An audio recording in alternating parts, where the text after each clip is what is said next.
Okay, we now welcome on to the show Dave Sharma, the member for Wentworth. Welcome to the show. G'day, good to be with you. All right, so Dave, we've got a lot to talk about with you because you've got a fascinating backstory. There's a lot of issues we want to talk about. You're Australia's youngest ambassador to Israel. We've got the event Liberal Values Beyond Our Shores, which is taking place tonight, but last week as people hear this. Yep. I knew I would stuff that up. I'm not quite sure when it is now. I've got no idea. There's also foreign affairs, but firstly, I want to get to the main thing I want to ask you, which is you once ran a marathon in 3 hours and 17 minutes. Oh, yeah, that's right. Yeah, that's Why? my best time. Why would You know you don't have to run marathons. There's other ways of I traveling. think I've only done 3. That was my best time, the Canberra one. I'd love to be one of these people that can crack 3 hours, but I think I'm probably a bit too old now to do it. They're just an immense test of mental strength, I think. I kind of like them for that. But the training commitment, you need to do them. I've done a few. I'll do a half marathon every year, but a full marathon just takes it out of you. It's a lifestyle changer. I'm more used to the 500-metre jogs when I'm late for a train. To the tram or something. Yeah, exactly. But let's talk about Liberal Values Beyond Our Shores. It's an event you're at with Senator James Patterson and Greg Sheridan, so now 3 friends of the show. So what are the Liberal values that are beyond our shores? Well, I think they're really about, there are domestic values, but, multiplied. So it's things like the rule of law, but operating on an international level. It's about, the peaceful settlement of disputes. It's about respect for people's rights. It's about free trade, open commerce, the rights of individual states to organise their own affairs and interact with the world as they wish. So just as, we put a big emphasis as Liberals on the rights of individuals in Australia, well, so the current system of states is really based on the sovereign equality of states and the idea that states are autonomous actors. There's no hierarchy amongst them. We're all, retain certain fundamental rights and attributes, and that's really been the basis on which the world's been structured since the end of the Second World War. And it's really those elements which are coming under strain in the last few years. You have been described as a bit of a foreign policy hawk. We're going to talk about the Foreign Influence Transparency Scheme in a second, but I just think more broadly, as someone who's a classical liberal and a bit of a foreign policy hawk, how do you address the tension between maintaining our liberalism and threats from aggressive overseas powers? Look, it's a tough one. I mean, I'd sort of describe myself as a realist rather than a hawk. Okay. I think sometimes people who use that term hawk are kind of too much idealists, I think. Don't actually. So I'm always a firm believer in dealing with the world as it is. I don't have any great ambitions or pretensions that we can change the character of regimes overseas, which is often sort of at least in US foreign policy terms, hawkishness often means you want to do, you want to change the internal politics of countries. I'm realistic enough to know that's difficult, but I am very mindful that we should be a little less naive and a little more clear-eyed about some of the threats and challenges facing Australia. We've had a remarkably good run since the end of the Second World War in terms of,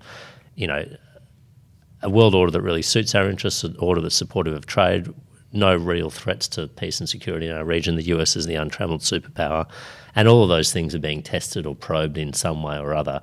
And it would be naive to think that we will just sort of sail through this blindly. So I think that does mean we sometimes have to have difficult conversations domestically, and it does sometimes mean that we have to have difficult conversations with our big trading partners as well. But I think if we want to keep Australia as it is, with the freedoms and liberties we enjoy today and the lifestyle we know, then we will have to have those sorts of discussions. Yeah, because for so long Australia was very far away from where the eyes of the world were, and you just think the last 10 years that's no longer the case. We are smack bang in the middle of it, and it's a whole different role we're playing. Yeah, I think that's true. I mean, the tyranny of distance was always for us a real strategic blessing because it meant we were a long way from the sort of centres of conflict in the world and problems couldn't reach our shores. Now, it's the Indo-Pacific that's the region where everything's happening, and new sort of tools, technologies, capabilities, particularly cyber and electronic stuff, means that physical distance is no longer the buffer or the barrier that it once was. Yeah, cool. So we want to talk about one thing, which is the Foreign Influence Transparency Scheme, which is just coming out on the last couple of days. So we've seen Conservative figures Andrew Cooper and Tony Abbott targeted under a measure that was meant to curb the Chinese influence that you're talking about. Is it possible to rein in the bureaucrats who act politically like that? And is this occurrence an argument for smaller government? Look, I think I understand the intent of the law and what it was designed to achieve, and I think it's an important one, and it's one I'd continue to support. But look, clearly the implementation here has gone, gravely awry, and but perhaps it's drafting elements we need to look at, like tightening up the implementation guidance, not the legislation itself.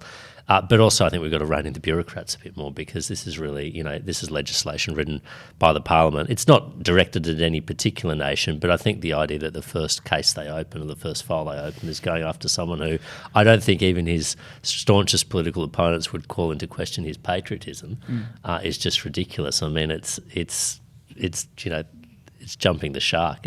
It's crazy. How do you rein in the bureaucrats? Because we sort of feel like, you win elections, but the free market, conservative, liberal people win the election, but the bureaucracy largely remains the same, and they still have a fair bit of control. How do you rein in a bureaucracy like that? Look, I think it's incumbent on. I mean, I've been in the federal bureaucracy, so I've seen it from both sides, and knowing that, it's really incumbent on ministers to run their departments, not departments to run their ministers, if I can put it that way. And often, if you come in, you're inclined to defer to the expertise of your department because they've been doing the issues for longer. But you do see this where, ministers become sort of spokespersons for their departmental interests rather than imposing their own interests on the department. In our Westminster system, it's elected representatives that have the say on this. And certainly when I was a bureaucrat, a federal public servant, there were decisions that I thought I wouldn't take because they were properly in the domain of the political leadership. And, strangely enough, one of the reasons I was considered one of the more pro-Israel ambassadors we've ever sent to Israel was because I actually believed in listening to the elected government of the day and doing what I thought their view was on this relationship. It's a novel concept these days. So look, I think it's really, I mean, some of the bureaucrats, look, clearly in that case something has gone wrong. I don't know, someone should be held account for it. And I think, Christian Porter's done and said the right thing in saying he's going to grip it up and speak to his departmental secretary and make sure it happens, because these sorts of interpretive decisions, there's some discretion there for the bureaucracy, but the intent's really driven by the political class. Okay, cool. So we talked about the implementation, but as you said, the intention is understandable with China and all that. So what is your view on that? Because you say you're a realist, and like the rise of China being what it is, like what is Australia's relationship with China going forward, do you reckon?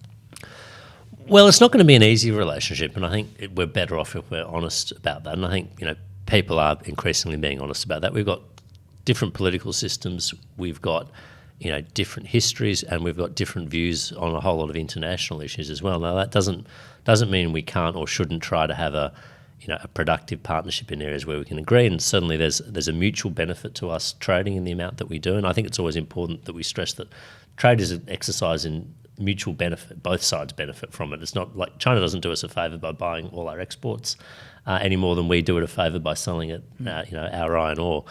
But I think, with that relationship in particular, we are going to have differences of views, and China, as it becomes a bigger power around the world, wants to exercise more influence.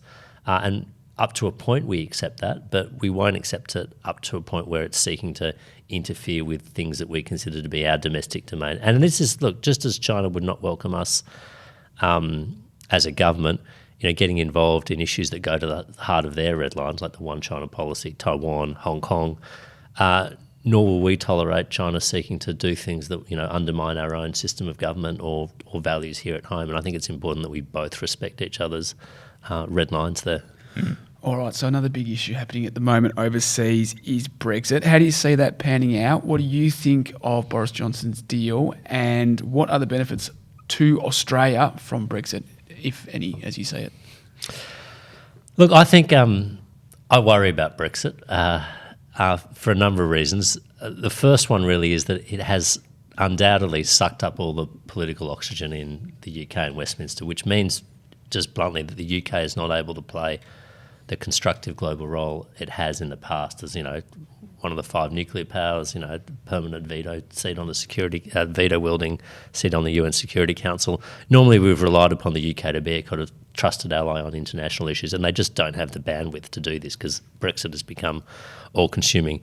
I don't think we'll necessarily I don't think we'll get a clear result on the 12th of December. That's what I predicted. So I'm glad to have you on board, Dave.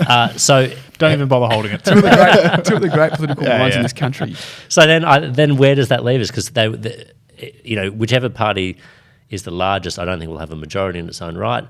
They'll need to cooperate with some sort of minor parties. It might be the Scottish Nationalists. You're going to have to trade a referendum on Scottish independence. It might be the DUP. What does that mean for the kind of Northern Ireland backstop issue? And look, the Lib Dems have got their own proposal. It's got to go. Basically, they want to stop Brexit. Labor's got this second referendum proposal. I worry because it's making the UK political system dysfunctional and has bad consequences for all of us. Yeah, but going back to the idea of liberal values beyond our shores. I mean, 3 years ago, the British people overwhelmingly voted for Brexit, and you just think I can't think of a bigger liberal value than democracy. How do they still not have a Brexit? It's one of the biggest betrayals of our time. Yeah, but I guess what I'd say there, I often draw this parallel to the referendum we had on the Republic in 1999. And at that time, John Howard, he's pilloried for it at the time, but rightly insisted that a particular model had to be put forward in that referendum. It wasn't just, do you want an Australian head of state or not? It was, what sort of Australian head of state with what powers and how would they be elected? And of course, the option that was settled on was a president, quote unquote, that would be appointed by the Parliament with largely, reserve and ceremonial powers, which people rejected. Brexit was an open-ended question that was put to the people, and they don't have a referendum tradition in the UK. It's non-binding, and I think fundamentally people, and this would be true, I think, of all the Tories. Brexit has been proven to be a harder thing to work out than they'd ever possibly conceived at the beginning, and so I have some sympathy with the view that look, you need to look at this again because there's now, if you've got a clear option, and hopefully this election will do this because there is a Brexit plan on the table that Boris Johnson has put there and the people should have a vote on that now. But it's, I'm just not sure we'll get a clean result. But if I could compare it to another thing, which isn't a referendum, but I can't remember what the ended up word being, but basically the gay marriage vote in Australia or the poll or whatever it was. But the plebiscite, thank you. Yeah.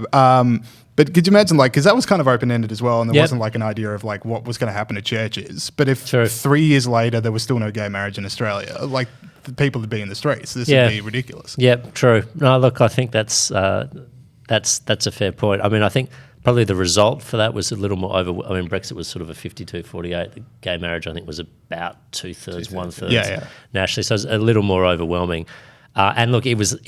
I guess it was a less complicated thing to do. Unwinding 45 years of entanglement with the European Union is more difficult than changing the definition of marriage in a single piece of legislation, which is what we had to do. So I think that's the difference there. All right, I don't think we're going to get you over the line that it's a gigantic betrayal of democracy. Let's no, I'm afraid not. Let's move things on to your win in Wentworth. So I want to ask you, who played a bigger role in your victory, Get Up or Alex Turnbull? Look, I think thankfully neither of them were much of a factor the second time around. They were certainly factors in the by-election. In the by-election, it was the one show in town at the time. It was the only by-election happening. A lot of people jumped on it and causes jumped on it. Get Up was there. There was the Stop Adani people. There was sort of, Animal Justice Party. There was the Voluntary Euthanasia Party. A whole lot of single-issue campaigns came and did it, which meant it was a pretty complicated landscape. Alex Turnbull, got involved as well. But I think what was good about the general election is that people tuned out. A lot of those distractions went elsewhere. They went to other seats. They went to Warringah, for instance. But they also, I think people realised that it was serious now and they had to make a choice between two alternatives. We have a two-party system in Australia. Australian politics generally works best that way.